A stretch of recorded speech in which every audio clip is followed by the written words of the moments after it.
د پاکستان بدې ورځې پیل شوې. عمران خان TTP ته څنګه په زارۍ دی او پاکستاني طالبان ورسره ولې نه مني، په دې کې څه هدف دی؟ دا کولی شئ دې ویډیو کې وګورئ، خو له هر څه مخکې زموږ سوله افغان یوټیوب چینل در سره سبسکرایب کړئ.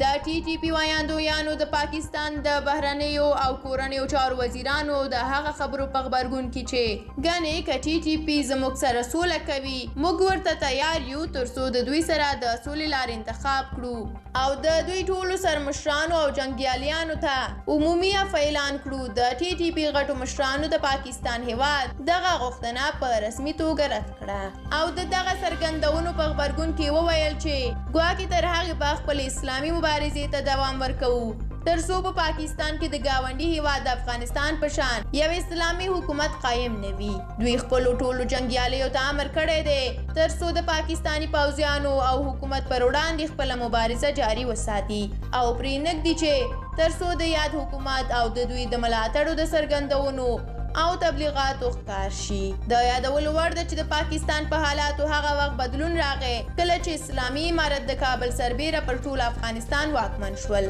له هغې وروسته TTP د پاکستان ضد داسې اعلامیې خپرې کړې چې د پاکستان مرکزي حکومت او د پاکستان حکومت ملاتړي بیړنۍ غونډو ته مجبور کړل.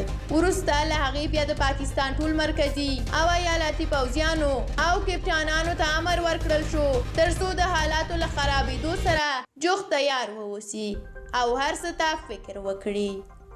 درنو لیدونکو ډېره زیاته مننه چې د ویډیو تر پایه راسره وئ. تاسو هم خپل نظریات د پاکستان کفري نظام په اړه راسره په کومنټ کې شریک کړئ.